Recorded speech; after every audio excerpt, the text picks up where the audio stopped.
Good. Thank you, Katie. And you will also do the screen sharing thing. Oh, there we go. There, you got it. Okay. So I'm very happy to introduce a local author, Jim Potts, who has written this wonderful, exciting book, which I'm really excited to learn more about. Thank you, Jim. You're on. Hey, my pleasure. I'm glad to be here. Thank you so much. I don't know, where would you guys like me to start? I mean, I was born in Halifax, Virginia, delivered by a midwife. I guess it starts way back then. At any rate, what would you like to know? What would you like me to start? Oh, well, background information, or okay. I Katie's think, saying I think we're quite interested in the topic of your book, and certainly background information about you is also wonderfully interesting to see how you progressed in your life and where, coming from and where you are now.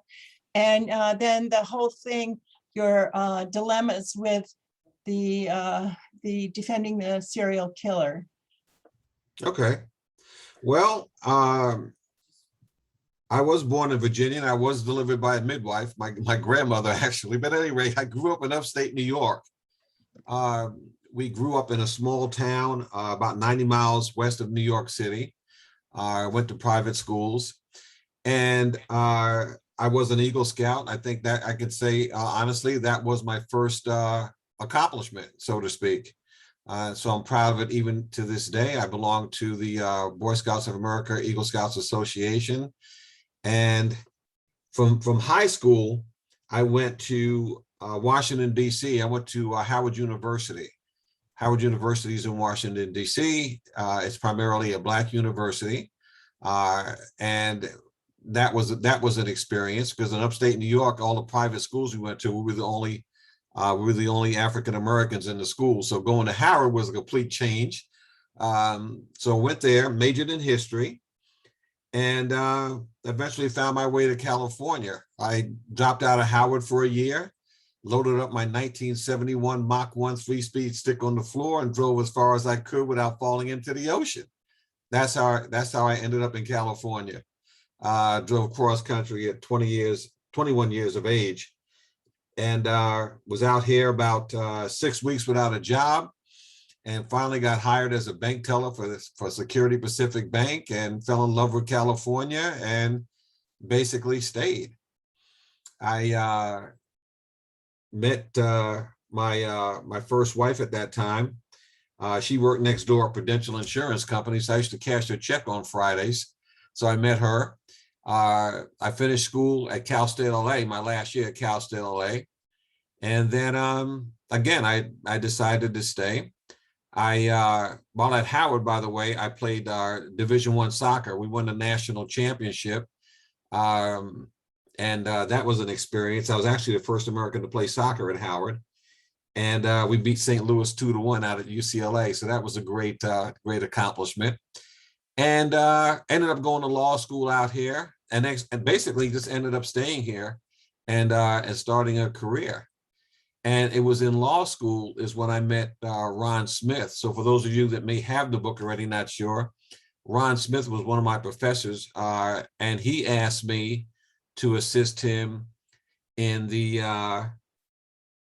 appeal to the California Supreme Court. He had been basically appointed by Justice Rose Byrd, if you remember, when she was in office, and he asked me to assist him. So I'm going to stop right there and continue on some of my background. And I tell my wife I'm always not embarrassed by my background, but I have a very extensive background, so I don't like to bore people with it, to be honest with you. But I worked with the LA County Sheriff's Department as a reserve captain for 20 years. While I was with them, I also did search and rescue first through the LA County Sheriff's Department, and then I switched to doing patrols. And then I became a certified terrorist investigator with them as well. That was a very interesting experience. And since that time, I've actually spoken out regarding domestic terrorism, international terrorism. I actually trained over 30,000 people in active shooter training. I've spoken in front of political groups, political associations, business associations, throughout the years. And that's been rewarding also, because anytime you can help people through this, I don't believe the government does enough in this area. I have some major concerns about that, quite frankly. So with them for 20 years, I also taught at the University of Phoenix.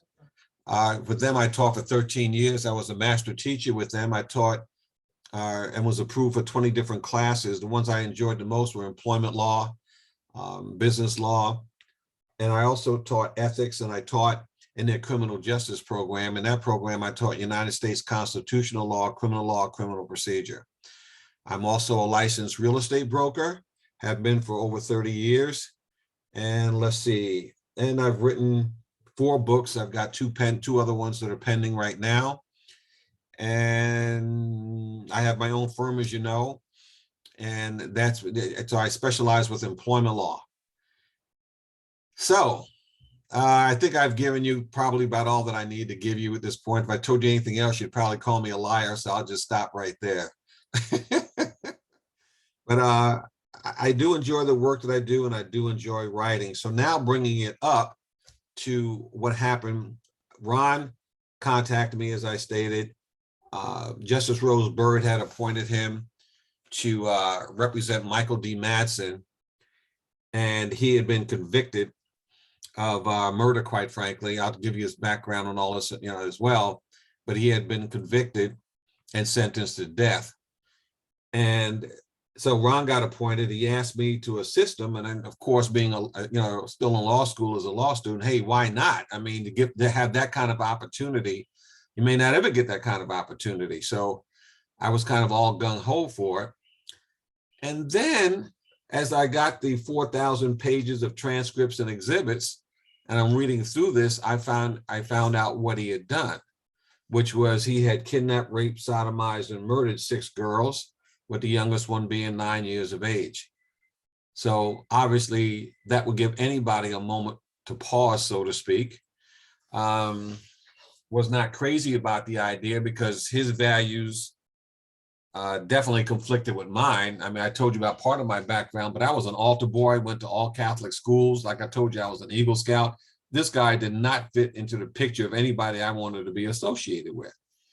And my first wife at that time, she was pregnant with our first child, and she was not crazy about me getting involved in this under that situation. And that's where, even in the book, we start talking about the moral dilemma, moral values versus your ethical responsibilities to represent a client to the best of your ability. So the book does go into that tug of war that I went through with all of that.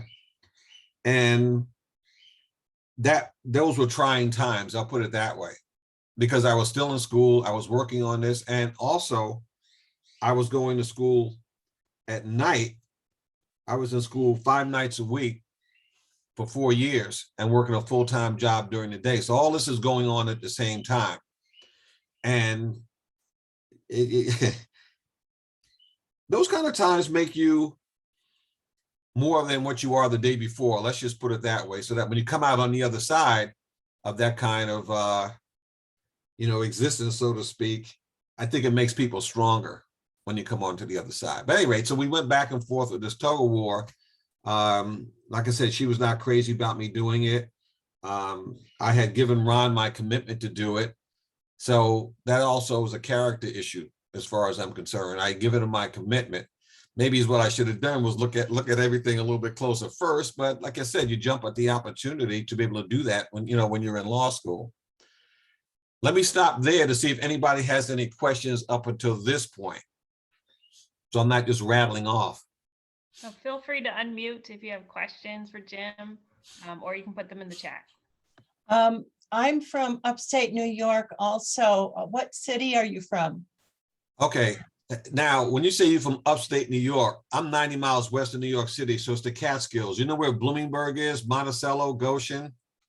I know where the Catskills are. Okay, see, that's what I say. So when you say upstate New York, you could be talking about Albany, you could be talking about Buffalo, you could be talking about way upstate. Yes, yes, exactly. I'm from Niagara Falls, so Oh, yeah, you're way up. Oh, yeah. way Yeah, up. yeah. Yes. That's way up, you know. So no, this is down by, okay, you know where you've heard of West Point, obviously. Yes, yes. So, okay, so this is, I don't know, 20 minutes from West Point to give you a flavor of where it was, Yeah. you know. So those are great areas to grow up in. I mean, I've been up to Niagara Falls, beautiful place. Matter of fact, I was just talking to Brenda, my wife, about that because she's never been there. So next year we're going to be on a trip out that way into New York next year for a wedding. I told her I was going to take her to Niagara Falls so she gets to see it. Oh, yeah, A beautiful place. it is. So at But any rate, I have a question. Maybe I'm jumping ahead, but so Rosebird appointed, I'm sorry, Ron, right. to represent him. Was that an appeal to get him off the death row? Yes. Well, no, it's not an appeal to get him off of death row. It's an appeal to get the whole conviction reversed. Let me explain. So the way that the process works is that in California, anytime an individual is convicted and sentenced to death, it's an automatic appeal to the California Supreme Court because it has to do with death. So that's what happened. And so it was an automatic appeal. He had been convicted. All right. So I'll back up a little bit on his story to give you a little flavor for who he was. You know, when you think about serial killer, matter of fact, I've just been asked to write an article also. This has been interesting journey. Let me just share this with you. I've been interviewed in England right now.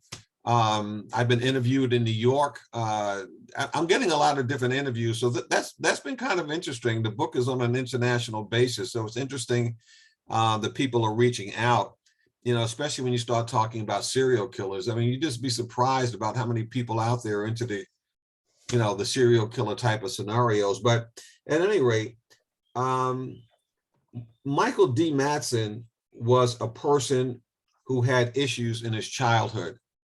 And even in the article that I just wrote, I talk about the fact that serial killers as individuals, a lot of them have been abused when they were younger.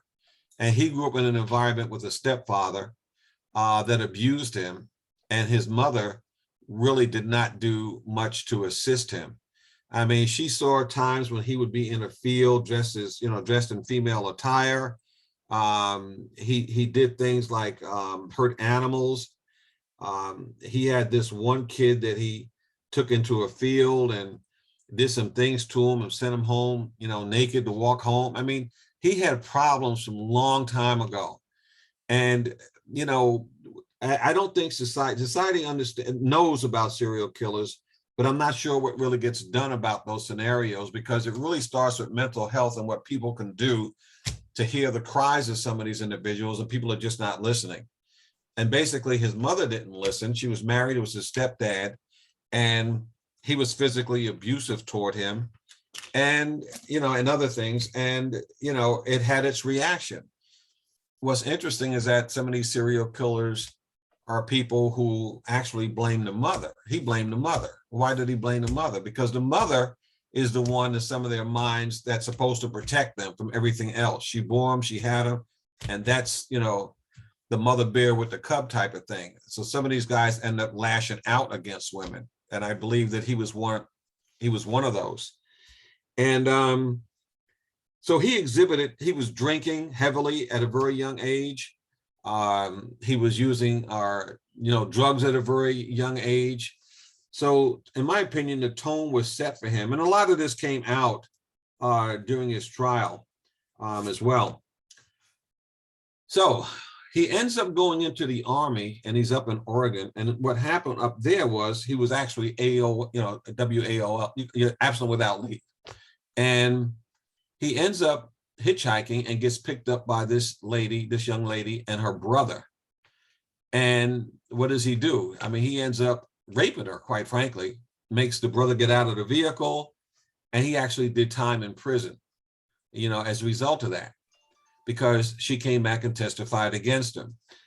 Now, when he's in prison, you would think that we hear about the rehabilitation processes in prison, et cetera. But the only thing that he could think about when he was in prison was that after he got out, he would kill his future victims so that they couldn't come back and testify against him. So that was his mindset. So he had these issues for so long. Now, when he came to Southern California after he got out of prison, he basically, once again, started engaging in the same type of behavior. Now, you know, his very first victim, I don't know how many of you have been out here, how long some of you have been out here, but you might remember during the hillsides, remember the hillside strangler killings and all of those? Remember that time frame? Yes. Okay, some of this was going on, what he was doing was going on around the same time, trying to give you a time frame reference, around the same time. And there was a little girl that was at a public pool with her sister. And the little girl wanted to go home. She was tired of being there. And the sister said, no, you know, we're not ready to go home yet, because the sister was somewhat older. So she's upset, she's crying, and she walks out from the park. Well, here's Michael Mattson on the outskirts of the park. He kind of sees what's going on, and he offers her a ride home. And she accepted the ride. And her parents never saw her alive again. You know where Whittier Narrows is? You know Whittier Narrows? Yes. Okay, because I heard you talking about walking in the parks and all of this. So Whittier Narrows basically is where he ended up taking her. And that's where, you know, he raped her, killed her, sodomized her, and whole 9 yards. And it was all over the news because they were looking for her. The LA County Sheriff's Department was involved. And she was eventually found, of course. But then they didn't really have any leads. But the janitor at the park remembered seeing the car, was able to describe the car, etc. I remember seeing an individual, and that was about all that he could remember at that time. So from there, he didn't stop. I mean, it wasn't like it was in one day. So there's some time frames in between some of this. His other victims, they were hitchhikers, female hitchhikers. How many times does the parent tell them, don't hitchhike? And that's exactly what happened. You know, he picked up these two other girls. I don't want to get into names or anything like that. He picked up these other two young girls and basically did the same thing with them, and killed them. One of them that he killed, well, I'll get back to that. But anyway, one of these two girls actually ended up begging him, you know, not to kill her after he had done, you know, these things to her. And later on, he would say the only reason why he didn't kill her was because he didn't have a rock big enough to bash her head in. Now, the girl begged for her life. She pleaded to God. She did all of that. And he ended up not killing her. And she was one of the ones that, once again, he didn't kill his victim. She came back and what? Was able to testify against him after he got caught. Now, he ended up, after her situation, he ended up deciding, you know what? He made a bad mistake. He let her go. So he decides that he's going to get out of California. So he leaves. He's not prepared. He does it on the spot. And he drives to North Las Vegas, Nevada. He gets there. There's a community college there. And it was at night. And now he's running out of gas because he drove to Vegas. He doesn't have any money for all practical purposes. He's got a water pistol in the car with him. There's a student leaving late at night. He basically points this gun at her. She doesn't know it's not a real gun. And she gets in the vehicle by force. And he takes her and rapes her, you know, et cetera, et cetera, et cetera. But he doesn't kill her. He needs gas. So they end up going to a gas station. And I'm not getting into all the details, but he ends up getting into the gas station. And while he's distracted with the gas, she's able to run out of the car and notify the attendant, and they end up calling the police, and he speeds away. All right. Now, from there, his grandparents live in Ely, Nevada. I don't know if you've ever heard of Ely, Nevada, but it's I don't know, it's a couple hours away, Ely. So he goes there to his grandparents' house, basically. Pat Dingle, who's in the book, is the police officer that gets the call that, you know, that this crime, you know, had taken place. So I'm going to take a moment to talk about Pat. Pat was a guy that served in Vietnam. He was there for a number of tours, and he got interested in law enforcement because he came home on leave and a friend of his had overdosed on drugs. So he takes a brief leave from the Navy. He was in the Navy. He takes a brief, and then based out of San Diego when he took this leave.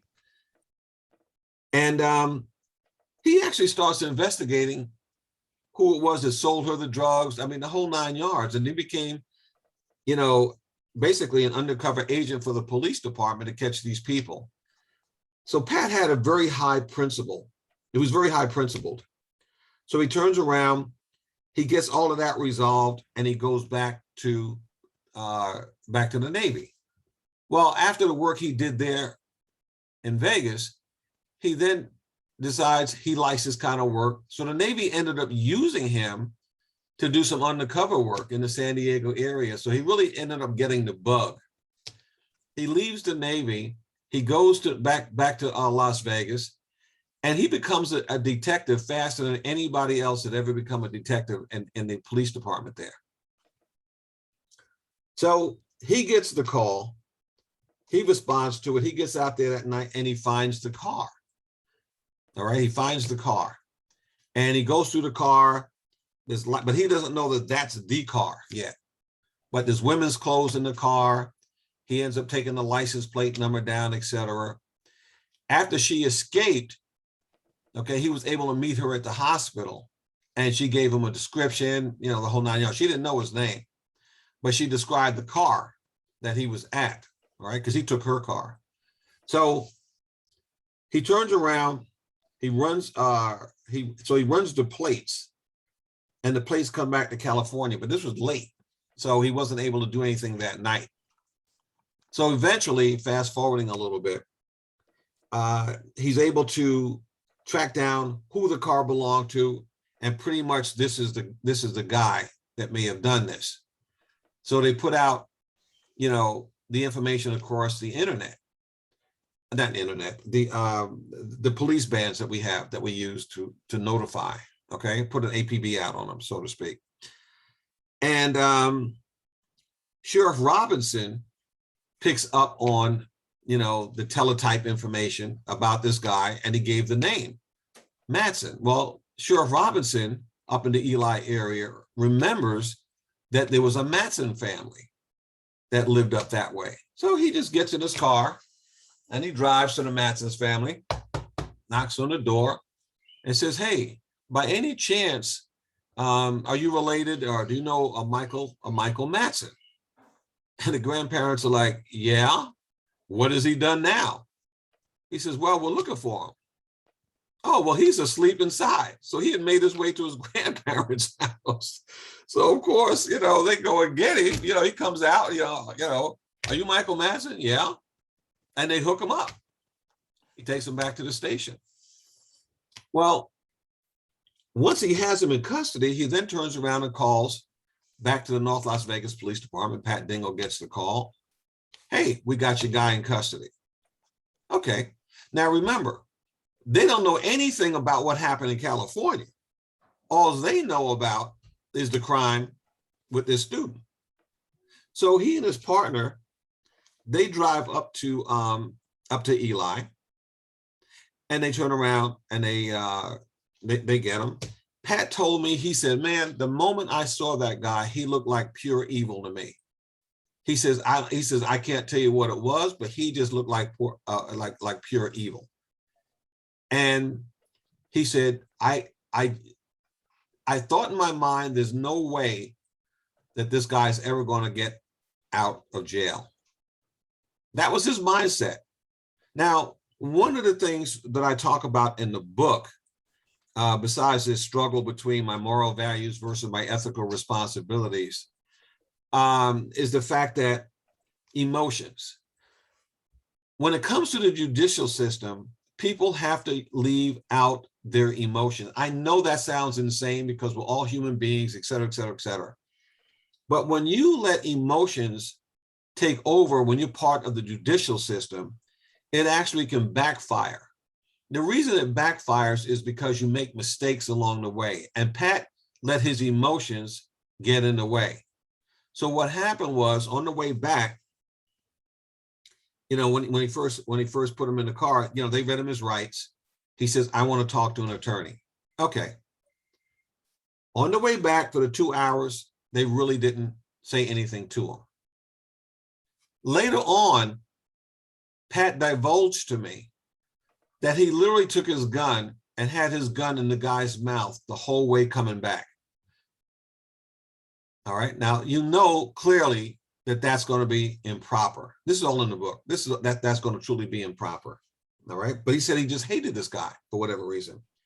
So he gets him back to North Las Vegas, and he starts, the problem is that Pat starts on a path of destruction because he hates the guy so much. He decides that I don't want this guy, you know, to get out. Again, he's only thinking about what happened in Las Vegas. After he gets him back there, they get a call from the LA County Sheriff's Department and also LAPD that, hey, we understand you have this guy in custody, because the word went out that this guy's in custody. LAPD and the LA County Sheriff's Department thought that he may have been somebody they were looking for in terms of the other crimes that were being committed, only in terms of the hillside strangling situations, et cetera, except LA County Sheriff's Department. LA County Sheriff's Department, that was LAPD. LA County Sheriff's Department was looking for him because they had as a suspect, possibly in the death of this other lady, all right, this other young lady. So LAPD goes out there, and now they inform Pat as to why they're there, that they think maybe he's part of the hillside strangler situations, and they determined that no, he wasn't. Okay. But when the LA County Sheriff's Department comes out, they looked at it like, wait a minute, this guy may have committed these crimes. Well, as I told you, he said he wanted to talk to an attorney. Pat Dingle embarked on a campaign at that point where he started, you know, taking the guy out of his cell, having coffee with him, giving him cigarettes, and kind of thinking that this is my friend. Now, this guy's not represented yet he asked for an attorney. So when the LA County Sheriff's Department came out and had the conversation with him, Mattson turns around and confesses about, I will tell you some things you don't even know about. And he basically blurts out all of these different things that he's done. That clearly, without an attorney, is a violation of his right to counsel. And that's where the problems began as well. Well, the problem began even before that. So what happened is they ended up at some point bringing him back to LA. So now let me back up and talk about what I spotted, because I'm giving you the aftermath. When I'm doing the appeal on all of this, I'm reading through all of this, looking at the police reports, and something's not measuring up to me. So I turn around, I dig further, and I find out that, hold on a second, the guy was represented, but he was not represented when LA County Sheriff's Department was there, because he had a public defender and the public defender couldn't make it. So that sparked in my head that, wait a minute, this is a violation of his Sixth Amendment rights, period. All right, the right to counsel. And that's how the issue came up. So I met with Ron, because I had decided, by the way, even though, you know, my wife at that time was not comfortable with doing this, she was threatening that she would divorce me if I stayed on. I mean, I was going through all of these things with her because she really did not want me to do this. The reason I had to do it was because of the fact that this is what a dream was. This had always been a dream to be, you know, practicing law, you know, and that went back further than when I knew her. So I decided that, you know what, you have an ethical responsibility here. You got the commitment to Ron, but you've also got an ethical responsibility to represent a client to the best of your ability. And you can't just get out of cases just because you find the subject matter repugnant. People ask all the time, how can attorneys represent somebody they know is guilty? I mean, it's like, okay, They may be, but you have to also look at why are they guilty? What happened? What caused this? And are they truly guilty? You have to look at the whole picture. So at any rate, so I decided that I was going to go ahead and do it. So I gave Ron my commitment once again. And now I turn around and I find this major issue. So I go to Ron and I say, because Ron is all excited when I get to his office, because he found out that they, in his review, that they, at the jury, the judge read the wrong jury instruction. And instead of getting the death penalty, he should have gotten life as opposed to death. So he's all excited about this. Now remember, I'm only a law clerk at this point. And I'm thinking to myself, okay, did I blow this? What's the deal? So anyway, so I started telling Ron about what I found, and I think that it could reverse his conviction. And Ron was like, oh, no, you're crazy, blah, blah, blah, blah, blah, blah, blah, blah, blah. You know, that's not, you know, no, you're off on that. But I argued it so hard, okay, that he decided to include it in the brief to the California Supreme Court. And you only got 1 hour to argue in front of the Supreme Court. But I'm going to stop there because I don't want to tell you what happened with that. Okay, so going back now, so now we've got this guy, he's in custody, and Pat is, like I told you, he is wooing and cooing this guy. This guy is asking him even for drugs. Pat, so ends up giving him drugs even. So he's going too far with this, as you could see, because why? He's emotionally tied to this thing at this point. Pat was a top detective. He had very high principles, and he let this guy who he had never met before change those principles, in my opinion. And that to me was wrong, okay?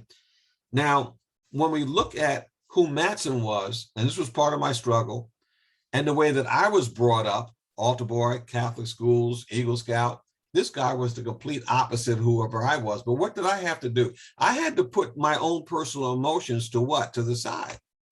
Because it wasn't my role. My role was to work on his appeal and to do the best that I could with his appeal. So, and that's why I made the decision that I did. So at any rate, so Mattson, he had confessed, and there was an option that was going on, because remember, I told you he had done something in Nevada, but he was also wanted in California. So you got 2 different states now, all right? 2 different states where he's committed crimes. So who is going to be the one that's going to convict or try him first? What was coming up? So his lawyer that he had, that was a public defender in Nevada, he, to me, was another one that just was not proactive with all of this. He said he didn't know. He agreed to let the authorities take Mattson back to California, while he claimed later on that he did not know that Mattson was wanted for murder up in California. Otherwise, he would have resisted it, because in Nevada, it's just kidnapping and rape. Mattson wanted to go to California and wanted to be tried in California versus Nevada. And you may wonder, why? I'll tell you what he's literally, specifically what he said. He said, because in California, I will get to work in the kitchen. And working in the kitchen, I'll have access to liver. And I can use liver to satisfy myself. I kid you not. This guy was just off the deep end. No 2 ways about it. So at any rate, so he gets back to California. All of these crimes come out, and he even draws a map for one of the bodies. All right, he does all of these things. All right. Now, keep in mind, if his rights were violated at point A, anything that happens after point A, you can't use. It's what they call, I don't know if you've heard this expression, fruits of the poisonous tree. Have you heard that? It's in the, oh, some of you have, okay, good. So it's called fruits of the poisonous tree. If it happened here, then it extends all the way over to here. And that was part of the problem. He ends up getting convicted because, again, you know, he had confessed. The one I was giving to give the name, but the person that came back and testified against him, and he ends up being convicted with all of this.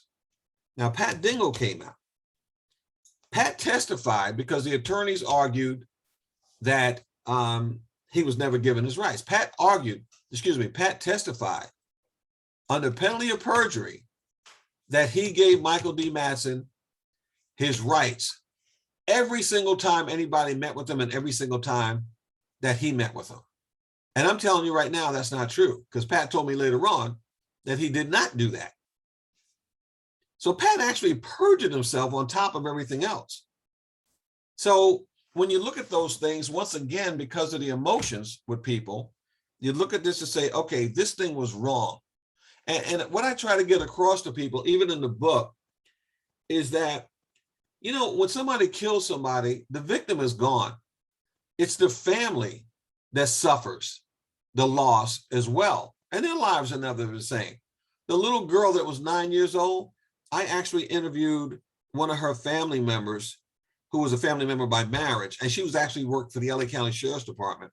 And she and I talked, and the family removed all of the girl's pictures from the house.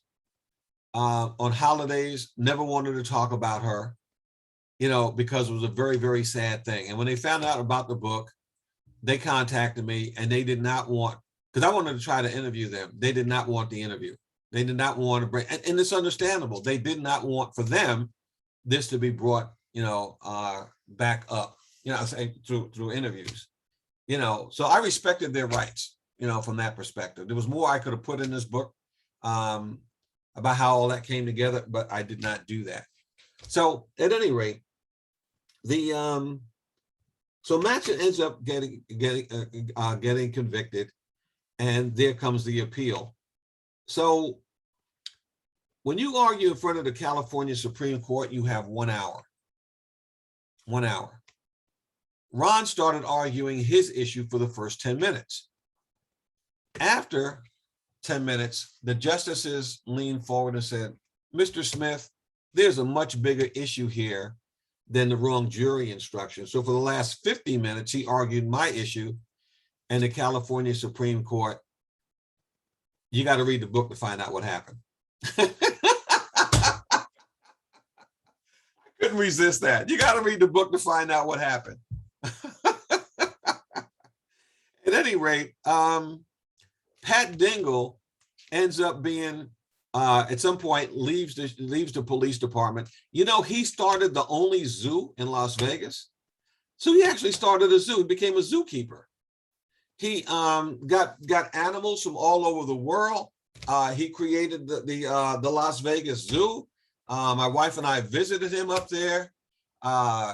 Very nice man. He has since passed away, which is another reason why I could put information in the book that I couldn't put in there before, because we had to be careful about information, because the information that I had received could have been a situation where any appeals, you know, could have been tainted, you know, could have been an issue. Let's put it that way.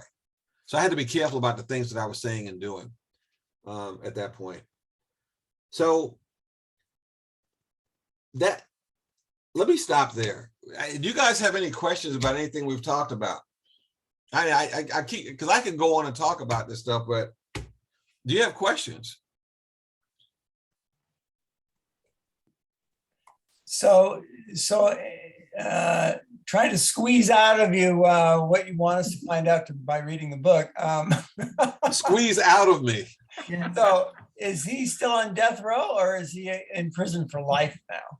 Michael Dee Mattson has passed away. Okay. And he's actually buried not too far from where his grandparents live. How did he die? Excuse me? How did he die? Well, unfortunately, he died from natural causes. He got a disease. The disease killed him. Okay, you know what I'm going to tell you what happened, okay? You guys still have to buy the book. You guys still got to buy the book. You got to buy the book, okay? Promise me you'll buy the book and I'll tell you what happened. But anyway, okay, we promise. Okay, good enough. Okay, look, here's what happened, okay?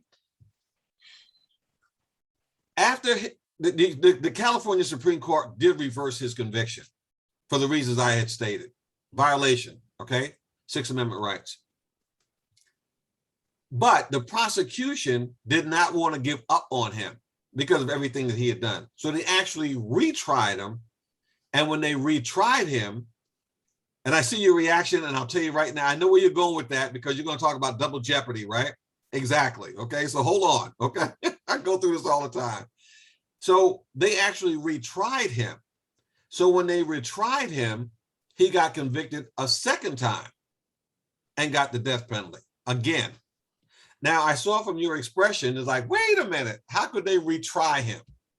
Because of double jeopardy? No, double jeopardy doesn't apply. Double jeopardy is more, think about the fact that if they had found him innocent and then retried him. Okay. You follow what I'm saying? That's Yeah. double Yeah. jeopardy, so you can't retry him. Mhm. But because there was a flaw or a mistake or a violation of the right, so their job was they couldn't bring in the confession. You follow what I'm saying? Because the confessions were illegally obtained. So they had to figure out how to go around that, which is what they did. Because remember, I told you about the lady that testified against him. So, Mhm. so she testified against him. And to make a long story short, still ended up with a death penalty. But let me tell you something about well, it's, California or the appeal process. People don't understand how difficult it is for anybody to get executed. And you wonder sometimes, like, man, the guy got convicted 20 years ago and then now just sentencing. It's the appeal process. Mhm. So what happens is that you make an appeal. Let me tell you how it goes. So the first thing that Mattson did was appeal that he had an incompetent attorney on that second, and that's why. So now he takes that up through the system. Okay. So on the appeal process, they say no. Goes to the California Supreme Court. No, you had competent counsel. Okay. Then he comes back and argues that on another appeal, he argues, hey, wait a minute. I wasn't tried by a jury of my peers because he was tried down in the Downey Court. They moved him over to the Downey Court area. So right away that the makeup in the Downey Court area, quote unquote, was not a jury of his peers. So you see, these guys are masterful with the appeal process. That's what happens. They get these jailhouse lawyers up there, that these guys that don't have anything else to do, and they're telling these guys what to do. So Mattson, and I spoke to the district attorney's office along the way as well. So all of these years that he was incarcerated, because remember, this happened back in the 70s. You know what year he died? I think it was 2000, because I think we were in Europe. It was like 2005, I think, I think it was 2005, around that time frame. So for all those years, he was in prison with appeals. That's why he was never executed. So let me take you back then. So when you make all of these arguments on the state appeal level and the state Supreme Court level, when those are all done with everything you try to bring up, then they switch to try to get to the United States Supreme Court. So now the appeal process is there's a writ of mandate, they're holding me illegally. So now they start going through the arguments on the federal level. And that's why these appeals take so long. And that's what he did. I mean, his last court appearances, he was in a wheelchair. Because I told you he was really ill. Okay. And who knows? I believe that AIDS was a part of that, because I told you the way he used to dress and the things that he used to do. So when he was in prison, he was, well, let's just put it this way. He was in prison. Okay. So I think he picked up HIV. Okay. Is what happened. Okay. So at any rate, and it eventually killed him. So he was never executed, but he ended up dying, to me, what I feel is still a horrific death. I don't know which one is worse. Yeah, go ahead. I was just wondering, you seem to be in some disdain of the defense of people that goes on and on and on and on and on. How would you change it? I'm going to tell you something. I did not go into criminal law after this because I didn't like the thought of representing people like that. You follow what I'm saying? So I didn't go to criminal law. That's why I got into employment law. I like employment law. Okay. So, but what did I also do? I became a police officer, a reserve police officer. And, you know, people I've arrested, I've seen them on the street that told me, you know what, I remember you arrested me and you treated me with dignity, which is true. I never made any assumption on anybody I ever had to arrest, because I would tell them is that, look, I don't know what you did. I'm not a judge and jury. All I know is that your name was put in, it came back, you know, there's a warrant out for your arrest. Hey, let's go get it taken care of. You know, and that was always my attitude about it, to try to be fair about these things. And that transcends even back to Mattson. As much as I did not like who he was, we have a system of justice in this country. And you know, some people don't like the system that we have. Well, it's still a good system. It's sometimes the people within the system that make these mistakes, or that cause things to get somewhat skewed. Let's just put it that way. Go ahead. You're gonna ask me? It seems like you're talking about the lawyers who are defending people like this, and that's part of the system. Are you saying they're flawed? No. Not necessarily. Police officers, as an example, with Pat Dingle. Yeah. I get that. I'm saying they make mistakes along the way. Yeah. Okay. You can make a criminal defense attorney could make mistakes, you know, as well. The prosecution can make mistakes throughout the process, again, based on emotions. But Jim, what I was struck with was how many years the citizens of the United States or California paid for this guy to live in prison. And it's because Of the appeal process. Of the appeal process. And so I was wondering how you would change the appeal process, or would you change the appeal process? I don't think we can change the appeal process. That's the problem, because again, those are certain rights. You know, it's a long, boring system. How can you eliminate that process, especially when it comes to human life? And you hate to say that because of what this guy did. You follow what I'm saying? Justice Rose Bird. I'll come to you in a second, Wayne.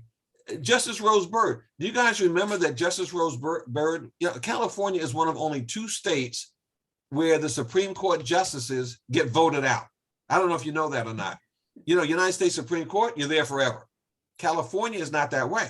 Yeah. Justice Rose Bird and 2 or 3 other ones were actually voted out because they did away with the death penalty. And that's how Charles Manson got off of death row, because of those policies. That's what happened.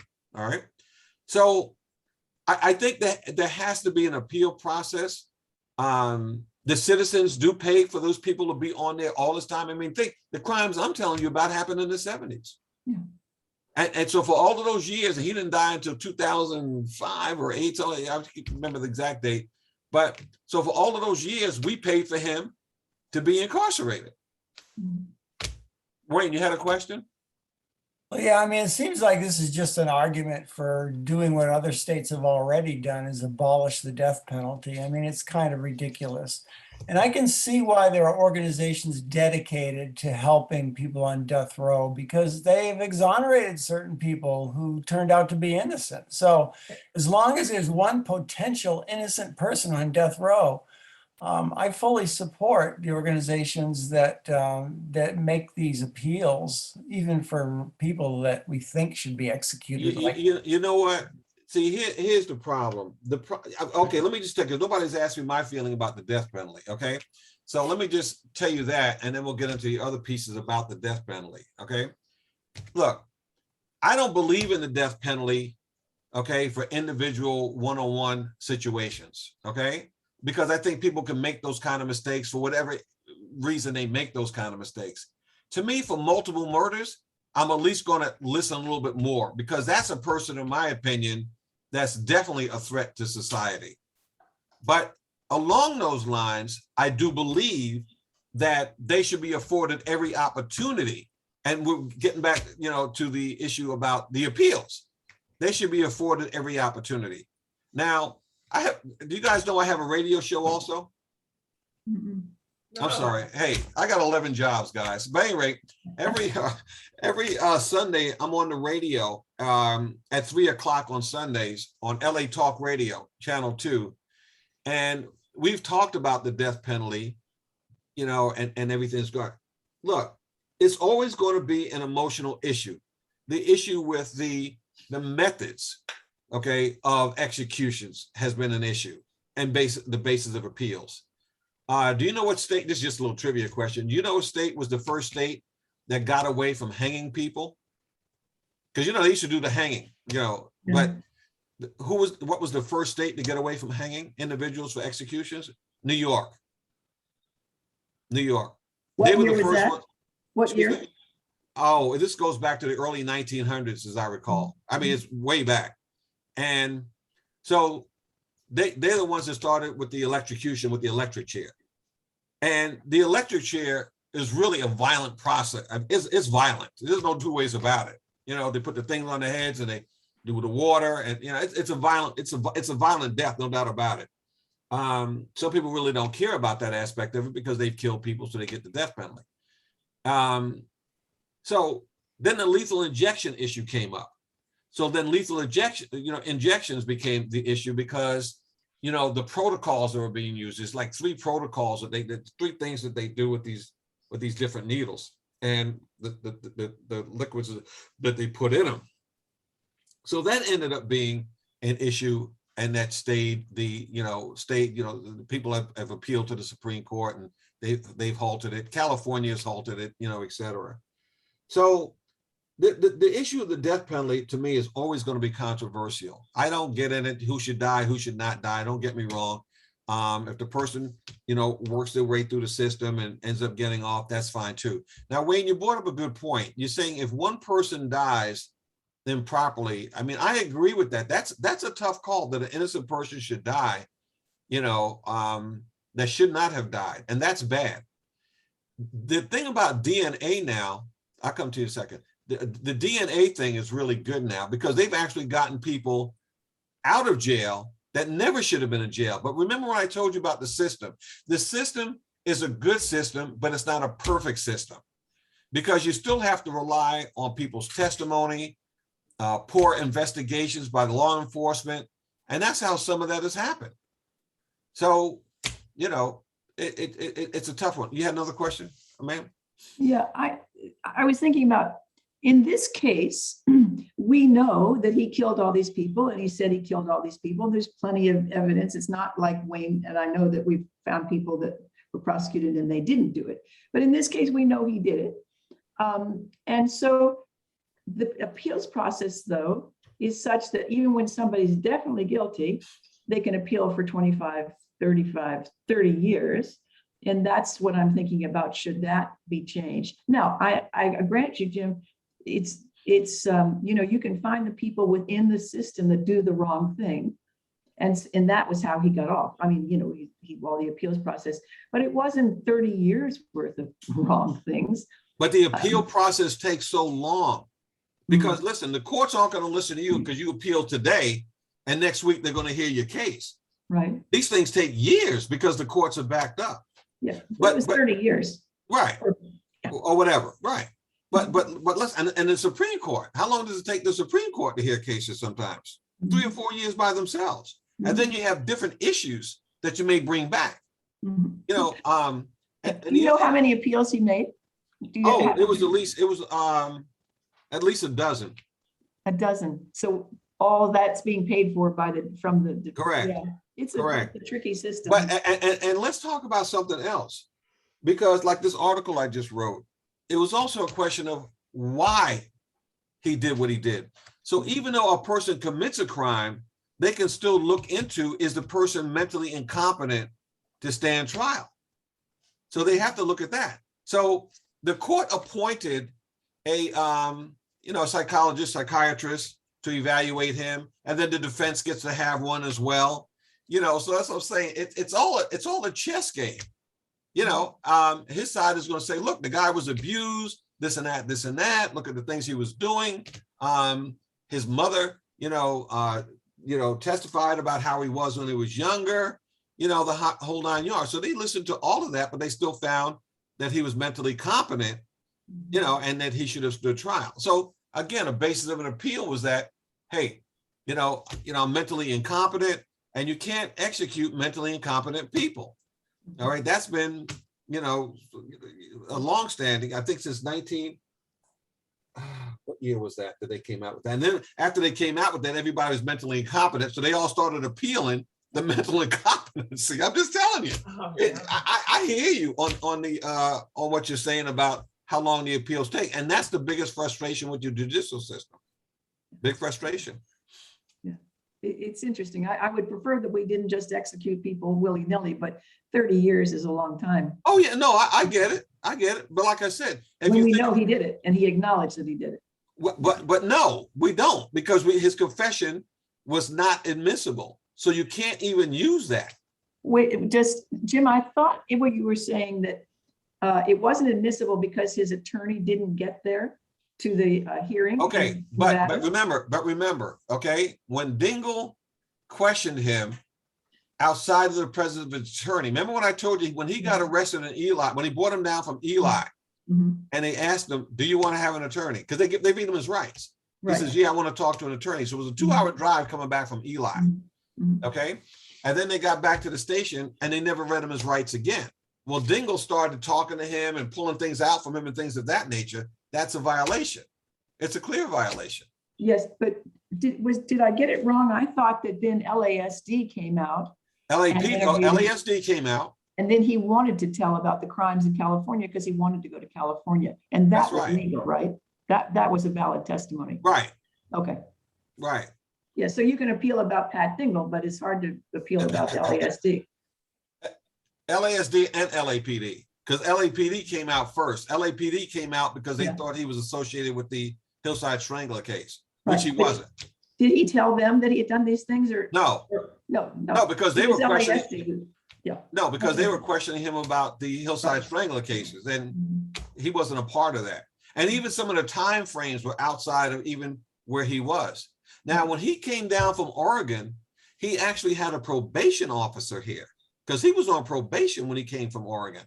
And when they transferred him down, he had a probation officer out of Long Beach that he would meet with and things of that nature. She met with Mattson's mother, to understand who this guy is and the whole lot. And even this probation, it's in the book also, even the probation officer had some serious misgivings about this guy. But what can you do? You can't speculate on what somebody might do, Right. Right. So it was a lot of detail that's incorporated that goes into this book. I talk about the fact that how the families are impacted. I talked about other serial killers in the book to show the correlation between the behavior of Michael Dee Mattson versus some of these other individuals as well. I mean, when you look at it, there's a definite pattern, and it all stems from when they were younger, So Jim, I'd just like to say that there are hundreds and thousands of people who are severely abused every year. They don't and kill not people. Hundreds and thousands of serial killers. So I let's not agree. exonerate people. I based on agree. their early history. I agree. And some of them, for some reason, they snap. It's like this business with these kids. Last week on the show, I talked about why kids kill. I mean, like I told you, I've spoken out about domestic terrorism. I could tell you about these active shooters with these kids. There was a kid out of Arkansas, was it Arkansas or Alabama? I forget which one it is off the top of my head right now. This kid got his first gun at 6 years of age because back there they hunt. So he gets his first gun at 6. At 11 years old, he kills 26 students at his school. And they could not try him as an adult. And they held him until he was 21 and released him back into society. How's he I mean, doing? I'm just telling you, I mean, the reasons people do some of these things sometimes, it's just amazing. The guy in Las Vegas, I had people that I had trained that had gone through my active shooter class and was actually at the Harvest Festival when that shooting occurred. They called me afterwards and say, Jim, we remembered everything you told us. When we got there, we looked around to see if anything happened. Because I always tell people that, look around where you are in the event that anything happened, you know where you're going to go beforehand. He said, we did, I talked about some other things. So I'm just paraphrasing here. But he said, we did exactly what you told us, and we were able to save our lives and some other people's lives as well. Now, I met with the FBI, and also I met with the head SWAT team leader at that, that handled those two people with this event. We don't know to this day why he did what he did. But that guy planned this for over a year. Mhm. This guy had things set up. Remember, I don't know if you remember this. Remember that the hotel security guard got shot first? Mhm. He thought that that was the police that had caught on to him, because what he did, you know, when you get your room service and they bring the card in, and then when you finish the card, you set it outside the room. Well, he got 2 rooms, not 1. And he did it, it was like cat corner. So what he did was that he set the cart up and had a camera so he could see the hallway leading down to the room that he was in. So when he saw the security guard, he thought that was the police coming after him. That's why he ended up shooting the security guard. That's what happened. And I'll tell you something else. He tried to shoot over to the, the airport's not that far from there. So they have the big storage tanks with fuel in them. He was actually also shooting at the fuel tanks, but the fuel tanks, the levels were low. Okay, so they didn't ignite where he was shooting. So there was much more to this whole scenario. And here's a guy that was never ever arrested, nothing. To this day, we still don't know why he did what he did. This guy had no police record. He was never arrested? Nope, nothing. He's still on the loose? No, he's dead. They killed. They killed him. Right. Well, he actually took his own life. Okay. Right. He actually took his own life, but nobody knows why. And a lot of times with these active shooter situations, we don't know why, because they either a self-inflicted wound or they get killed by the police because they want to get killed by the police. Mm-hmm. So it's not like they leave notes and things of that nature either. So, I talk about active shooter safety, how to be safe when you're out in the public, all of those kind of things. I talk about, and like I said, I've talked about them on the show. I talk about them in lectures, seminars, and things of that nature. What other questions you guys have for me? So I do have the thing I can forward to any of you that are interested in getting. Jim's wife has sent me the radio and his blogs. So I can forward, if you guys just send me a quick email if you'd like those things forwarded to you, his radio show and his blogs. We'll send it out to everyone who registered, Lucinda. Yeah. Why don't you? Okay. Linda? Yeah. Yes, Karen. Yes, I definitely want to read your book. This was really interesting, totally out of my field, but very, very fascinating. And I'm wondering, is your book on audio? Yeah, absolutely. Okay, great. It's on Amazon Audio. Amazon, when my book came out, they declared it to be the #1 seller when it came out. And on African American biographies and memoirs, I was rated #3 behind Little Kim, if you could believe that. That's great. Yeah, this is really interesting. Right. So it's doing very well. And yes, it is on audio. You can find it on Amazon.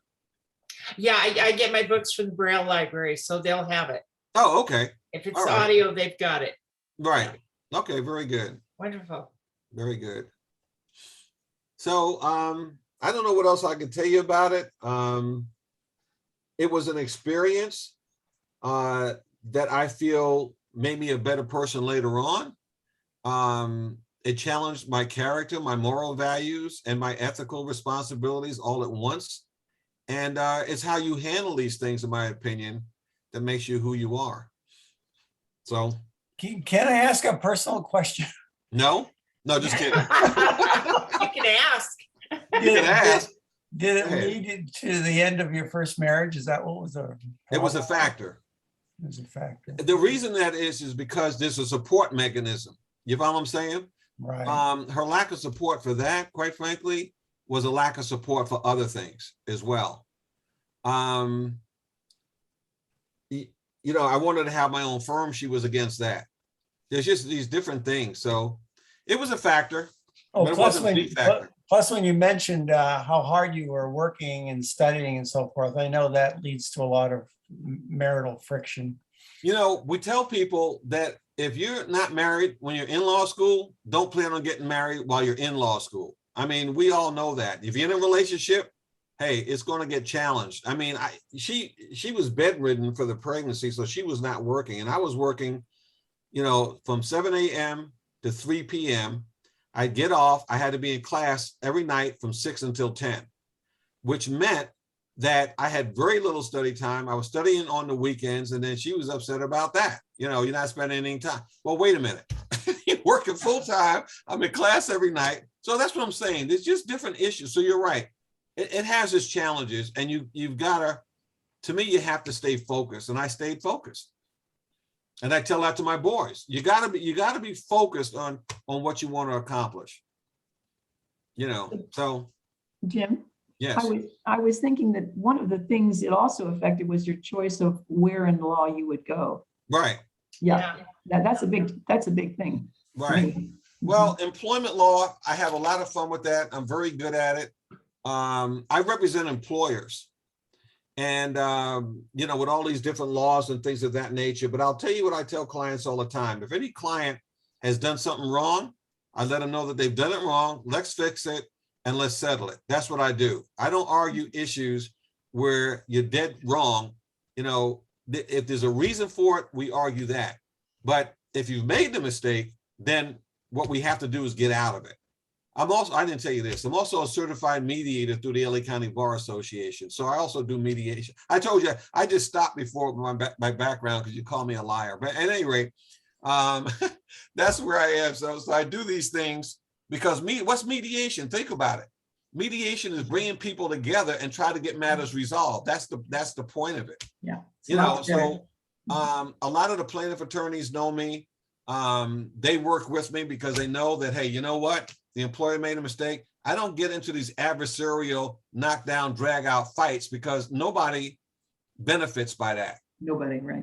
You know, litigation, forget about it in California. The cost of litigation, the sad part is that there's also some abuse going on there because you can have a client that's done nothing wrong. Plaintiff attorney is making an argument and that's their right to do that. You know that there's nothing wrong here, but you got to settle it because it's cheaper to settle. That's what's really going on also in this arena. And that's not a healthy thing either, in my opinion. Yeah. You know, so. Good for you. The overregulation in California, in my opinion, they come out with new rules just about every year, anywhere between 6 and 10, you know, in California regarding new rules that impact the workplace. You wonder why employers and businesses are moving out of California? I'm just telling you, you have no idea how bad it is. What state would you want to go to? Me? No. I'm not moving. No, but what state would you want your companies to go to? Where do you think it's a lot better? That's why a lot of them are going to Texas. Texas, I was going to say, there's a lot of things going on in Texas. I have a cousin and she works for the United States District Attorney's Office. And I had lunch with her, Brenda and I had lunch with her a few years ago. And she laughed. She goes, Jimmy, let me tell you something. We laugh at you guys because we have the 9th Court Circuit of Appeals. They've got the 5th Court Circuit of Appeals. Big difference. You know, big difference. They can carry guns just openly now. Everybody gets to carry a gun in Texas. You know, I'm not sure that I want to live in an environment where everybody gets to carry a gun. Not me. I think that could be problematic. And matter of fact, on the show, I've had people that have asked me regarding this business about trying to get a concealed weapon, you know, CCW, you know, and I tell them, look, there is a lot of responsibility that goes along with carrying a gun. I said, even though I have a right to carry a gun, I don't do it. Why? Because it can get you in trouble. You can have a civil liability and you can have a criminal liability if you make a mistake. So I try to tell people, don't get a CCW. Well, but I need to protect myself and blah, blah. Okay, well, you know, you do what you think is right for you. But I'm telling you right now, because they talk about, well, if I'm in an active shooter situation, that guy's shooting people, I want to be able to shoot them, to stop them and save lives. I said, listen, there are police officers in that kind of environment that can't accurately pull a gun and shoot somebody. I said, it's like, remember at Thousand Oaks a couple of years ago, the 2 police officers that was at that bar and grill? You guys remember that? There was 2 police officers that responded. The highway patrol was one, and the other one was one of the deputies from the local sheriff's department. The deputy from the local sheriff's department got killed. You know how he got killed? He got killed because the highway patrolman accidentally shot him and killed him. A lot of people don't know that. So you're in a crowd and everybody is running helter-skelter, and you think that you're going to be a citizen with no experience is going to be able to calmly pull out a gun, okay, look for the perpetrator, and shoot through a crowd of people and hit the perpetrator. Not going to happen. You need to get out with everybody else. And if you don't have that gun, what are you going to do? You are going to run out with everybody else. So that's what I try to get people to understand also. It's not that simple.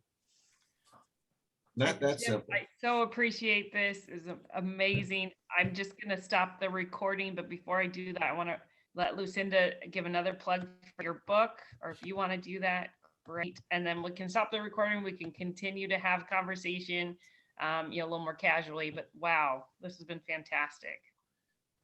Well, I'm glad that you enjoyed it. I always like doing these.